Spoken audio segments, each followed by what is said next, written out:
Next, we'll talk a little bit here about controlling pain. We're not going to spend super deep here because we will be talking a little bit more about this next week when we talk about the opioid epidemic as well as other addictions. So how is pain managed? So let's look at a couple of broad terms. So an analgesic is just any agent that produces diminished sensitivity to pain without losing consciousness. So that seems like a complex thing, but it's any kind of pain, anything that relieves your pain, as long as you're still alert and functioning. So these can be produced within the body, and when they are, they're called endogenous analgesics. You can think of endo meaning within, like within the body, and genus meaning generated within the body. And these naturally occurring analgesics are often called endogenous opioids because they rely on the brain's natural receptors for opiates. So these are receptors already in our brain that our body uses to help us with pain. Exogenous analgesics are pain relievers that are generated outside the body, like medications as one example. And some of these are opioid based, which they're derived to mimic the endogenous opioids within our body, and they produce the sleepiness and the other responses that people appreciate when they start to abuse opiates. So these mimic the natural endogenous opioid system. And then non-opioid based are analgesics that relieve pain in some other way, like they might reduce inflammation or they might block pain reception in just a small area of the body. So we're going to look at endogenous opioids, opioids produced within the body, and how they work through a theory called the gate theory of pain. And we'll look at it in two ways. I'll tell you about it here, and then you can watch a video in the next slide. You'll see it, and also posted on Blackboard that will really explain it much better. So try and wrap your head around this. So in this image, we have two pathways. Both of them are representing different types of pain or sensation, and both of them go to the brain, where we experience pain. There are certain things that can block this messaging system, however. And the first thing that can happen, so let's just look at what I've written here. So the acute pain, when we talk about that, that's like, ouch, you just, ow, something suddenly happened. You cut yourself with a knife, you rammed your knee into the coffee table, and this race car sends a really short, intense message zooming to the brain. And of course, then you have the subjective experience of pain. If, on the other hand, there's some dull pain already blocking the road, okay, so there's something already going on, they can't both travel at the same time to the brain. So you can either be receiving a dull message or a sharp message or no message at all. And so if you're experiencing, let's say, a dull pain, you have a throbbing headache or just a low-grade headache, it's just with you all day, just an annoying little thing, and all of a sudden you have a very sharp pain. The sharp pain will grab this pathway away from the dull pain, and you'll no longer be experiencing that headache. And the reverse can be true as well. Let's imagine a child who's just, let's imagine you actually, and you've just rammed your knee into the coffee table, and here's that sharp pain message sending throbbing messages of pain to the brain. You're saying, ouch. The first impulse that you'll have will be to rub that. You'll put your hand on it. You'll put your hand on it and rub it. And why do we do this so naturally? It's because that creates a dull sensation. Not dull pain, but any sensation that isn't too intense will activate these long, slow fibers, and that'll send a much slower, less intense message to the brain. So by placing your hand on your sore knee, then you are actually activating this slow pathway to the brain, which this slow sensation of touch, your touch, where the acute pain was, inhibits this sharp pain message.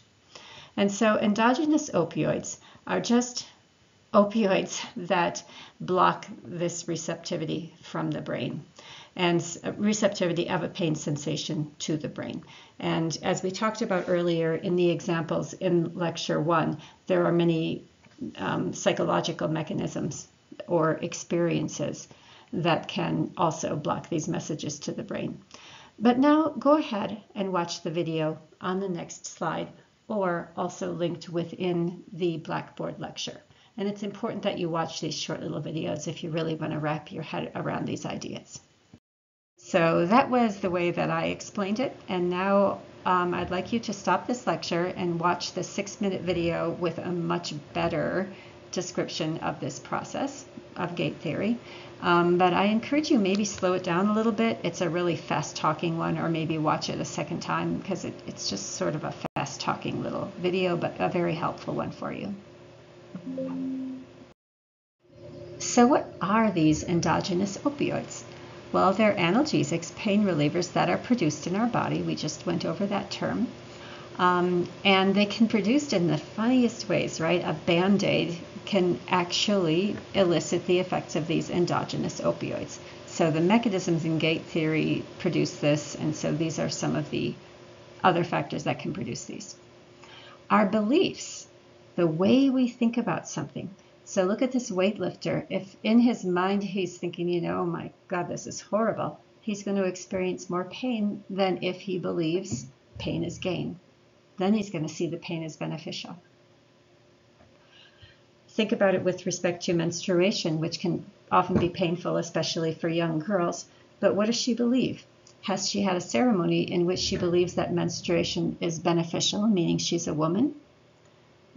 Or has she been told, oh, it's awful, you're going to have to go through it every month, in which case she might believe the worst of it and consequently experience more pain.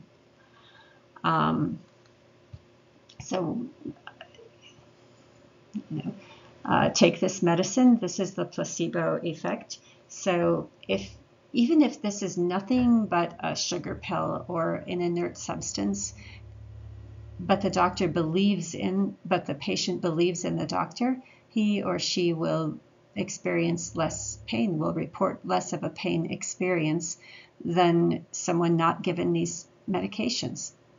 So that's a placebo effect. Belief in the doctor causes reduction in pain experience. The hormone oxytocin is consistent with a reduction of a pain experience. And so as this woman holds her newborn baby, she may already have forgotten about that pain that she was in during the birth process just minutes before. Stress, this intense stress that this soldier is under, causes him to be unaware of a very serious injury. We already learned that acute pain can stop throbbing pain and the reverse. And of course, we sometimes take advantage of that. You know, we can pinch ourselves to relieve the pain of the menstrual cramps or whatever we might do. And we also know that so some people are said to, there are many reasons why people get tattoos. For some people, part of the experience is the pleasure in the actual needles going into the skin, which then activates this endogenous opioid system and makes the person receiving the tattoo have kind of a nice experience. So some people also like that kind of experience. So managing pain can be done in many different ways. Most often in our country, it's done with a pill, but not always. I think our medical system is getting better. So there can be external physical management, like physical therapy. This person is trained with almost, not quite the same level of training as like a doctor, but a pretty intense training program to work with people just doing physical things to relieve their pain. I imagine that this woman with a ball is having back pain, and that this particular move releases the pressure from her back and relieves her pain.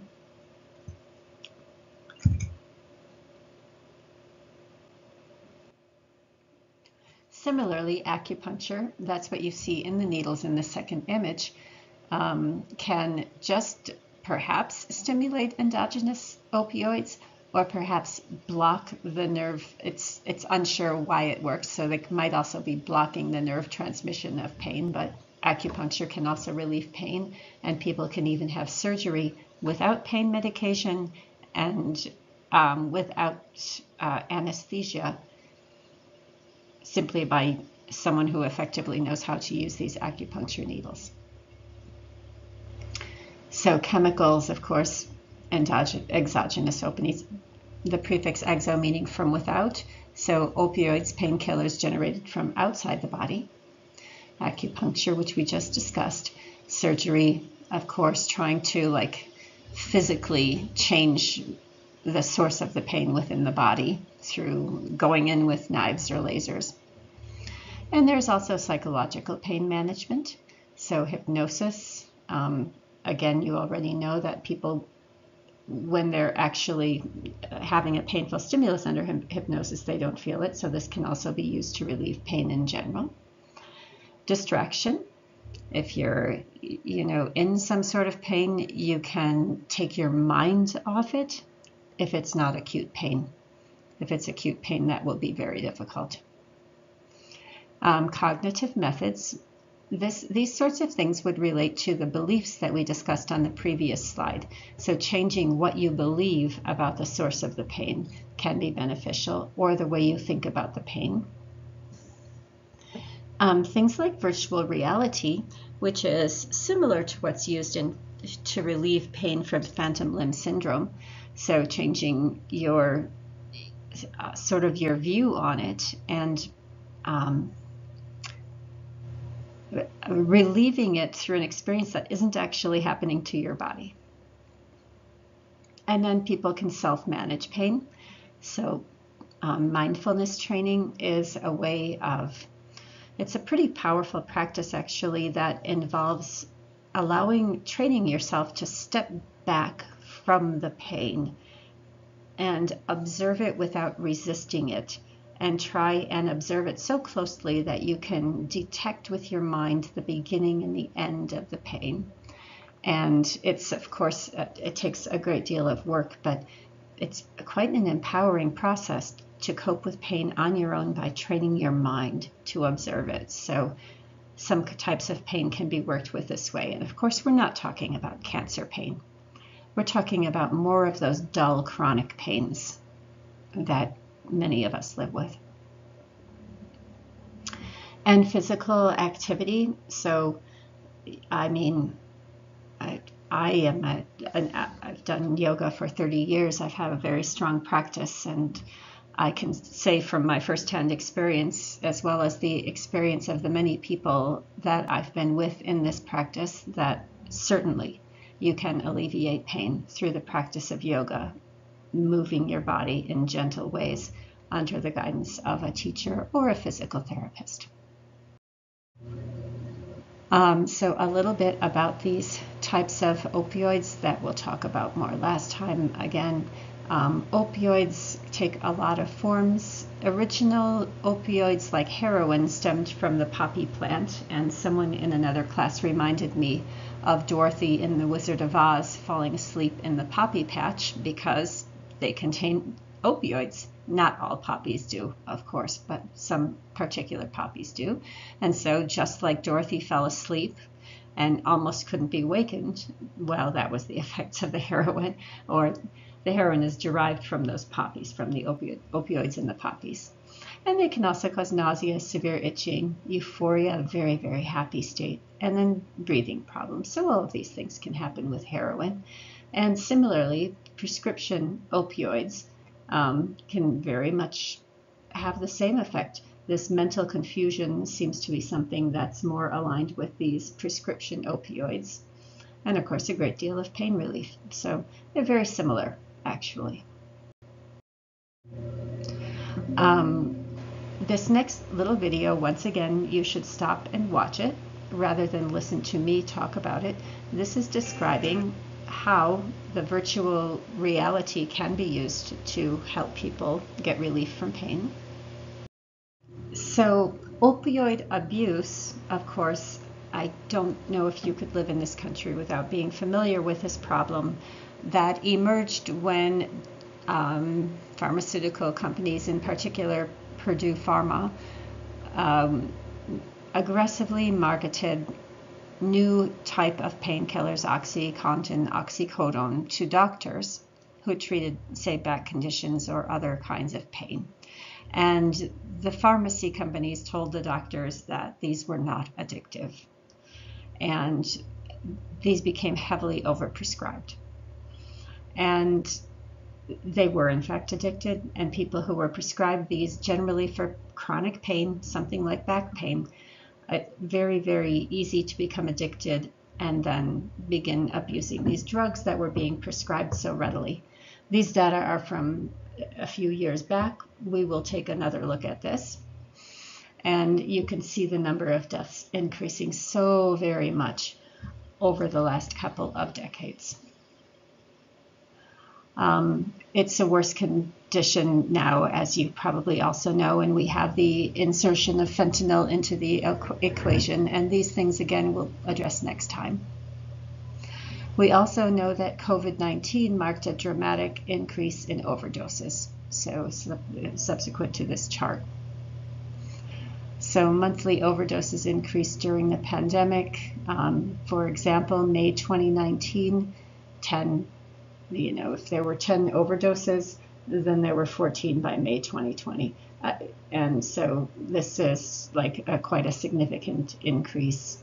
We'll look again at these data more closely too in our next lecture. Pharmaceutical companies have been held responsible, but perhaps not enough. You'll catch a bit on this in a documentary that I'll share with you next time also. But we want to touch on it here because pain is the source of it. So you may have heard about cannabis as an alternative pain relief compared to opioids, and we know that cannabis, or in other words marijuana, weed, is now legal in many states, including Arizona and I believe New Mexico. And so how does this work for involving chronic pain? Well, we do have increasing use and positive results both from cannabis as well as CBD, which is an oil derived from cannabis. So not appropriate or beneficial to a person experiencing chronic malignant pain with something like cancer, but duller chronic pain that a person can still kind of live with, but it's really impeding their life. This is the kind of situation where there may be some benefits with cannabis as a medical treatment. So how do cannabinoids work? They work by blocking pain from peripheral nerves. So it's simply in that mechanism, which is different from the mechanism of opiates, which mimic the endogenous opioid system and sort of replace that. So that's two different mechanisms. And what are the results for chronic pain? Well, I'm describing here to you a review of a number of studies on this by Lynch and Campbell. And they had showed that cannabinoid was more effective than placebo in reducing pain in chronic pain conditions. And the conditions they studied included these: neuropathic pain, chronic pain, rheumatoid arthritis, fibromyalgia, and multiple sclerosis. And they did all that without adverse effects. So this seems like a pretty promising result for chronic pain. For acute pain, the results are less promising. There was no effect on dental extraction, post-operative pain. It was no more than effective than codeine in relieving pain, and thus it is not recommended for acute pain. So move on to our next content, mirror box therapy.